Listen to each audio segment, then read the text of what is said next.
Halo teman-teman semua, hari ini kita balik lagi ke dapur dan kita mau bikin roti tawar yang teksturnya lembut dan seratnya halus. Selamat datang di Dapur Sweet Flower. Sebelum videonya dimulai, jangan lupa dipencet dulu tombol subscribe-nya supaya channel ini bisa terus berkembang dan terus bagi-bagi resep. Seperti biasa, gramasi bahan ditulis di kolom deskripsi. Bahannya air, susu murni, ragi instan, gula pasir, bread improver, garam, butter, susu full cream, BOS, dan tepung terigu protein tinggi. Pertama-tama kita masukin ke dalam mixer bahan-bahan keringnya dulu. Tepung terigu protein tinggi,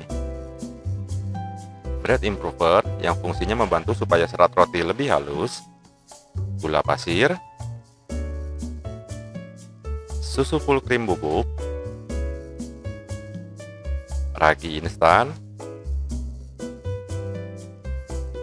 Sudah. Terus boleh kita aduk sebentar sampai semuanya kecampur rata. Kalau semuanya udah kecampur rata, boleh kita masukin susu murni dan air. Untuk ngaduk adonan roti tawar ini, mixernya pakai kecepatan rendah aja, supaya adonannya nggak cepat panas. Kalau di tempat teman-teman suhu udaranya lumayan panas, airnya boleh dibantu dengan air es. Kalau hati yang panas, dibantunya dengan kasih sayang. Apa sih? Kita masukin airnya dan terus kita aduk sampai setengah kalis. Lamanya pengadukan sampai kalis tergantung mixernya masing-masing.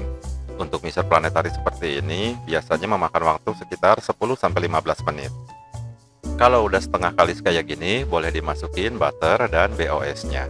Oh iya, tadi mungkin ada yang bertanya-tanya, BOS itu apaan sih? BOS itu butter oil substitute. Gunanya sebagai pengganti butter supaya cost-nya nggak terlalu tinggi. Atau bisa juga kita ganti pakai margarin. Lanjutkan ngaduknya sampai hampir kalis seperti ini. Baru kita masukin garam. Garam selalu dimasukin terakhir karena sifatnya yang diuretik dan menghambat pertumbuhan ragi. Dengan kata lain, kita biarkan raginya berkembang, lalu tiba-tiba kita hambat perkembangannya. Nah, ini udah kalis, cirinya udah nggak nempel di mixer, adonannya juga udah halus, dan bisa kita tarik-tarik sampai tipis banget. Buat yang ngulenin pakai tangan, cirinya sama juga, adonannya udah nggak nempel di meja dan nggak nempel di tangan. Tinggallah keringat yang menempel di badan sepanjang hari, dan aroma menyengat yang memenuhi atmosfer dapur. Kita angkat adonannya dari mixer dan kita pindahkan ke meja, dan seperti biasa kita melakukan ritual bulat-bulat.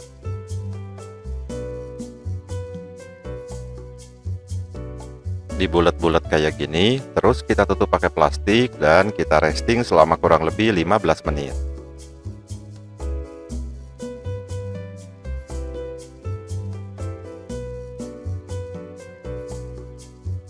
Inilah hasilnya setelah resting kurang lebih 15 menit. Mengembang.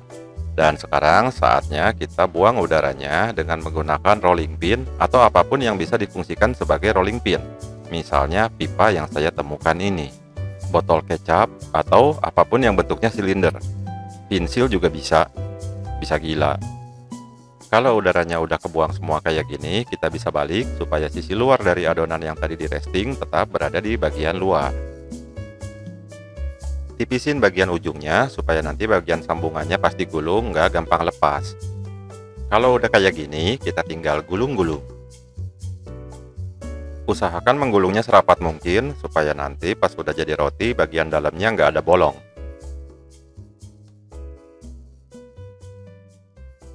Rapetin sedikit bagian sambungan dan bagian pinggirnya, lalu kita tinggal gelundung-gelundung. Gelundung-gelundung supaya adonannya lebih padat dan sambungannya juga nggak gampang lepas. Nggak perlu selama ini juga sih gelundung-gelundungnya, itu mah kokinya lebay.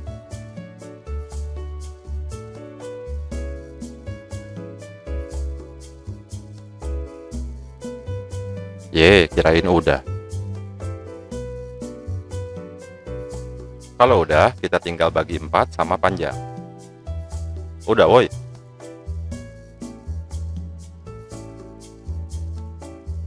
Bagi 4, usahakan baginya serata mungkin.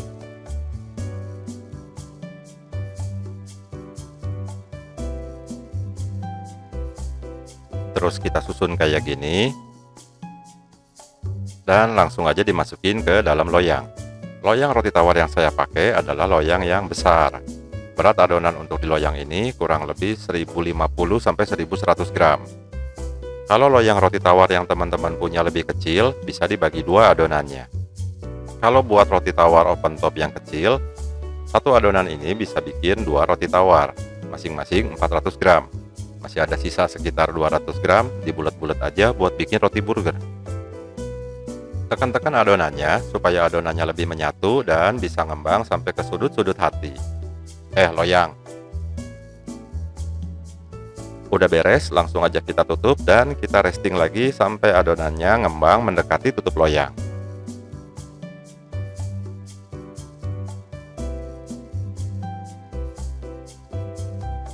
Tada! Nah, kalau udah kayak gini berarti siap di oven. Adonannya ngembang sampai kurang lebih berjarak sekitar 1 cm dari tutup loyang. Jangan sampai nempel ya. Langsung aja kita masukin ke dalam oven yang suhunya udah stabil.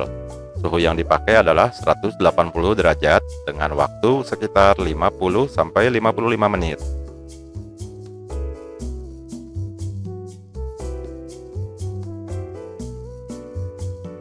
Lah, kenapa dimatiin lampunya?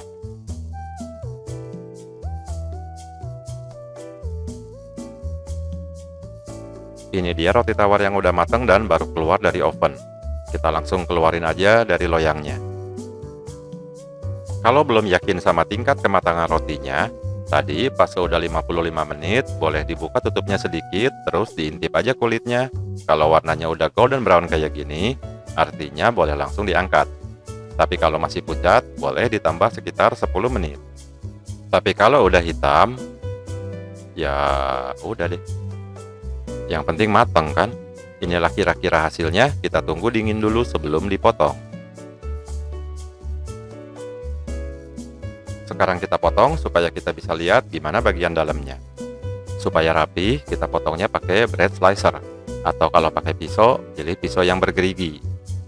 Ketebalan bread slicer ini 12 mili atau 1,2 cm. Dan hasilnya jadi sekitar 22 sampai 23 slice roti. Cukup untuk satu keluarga yang ideal.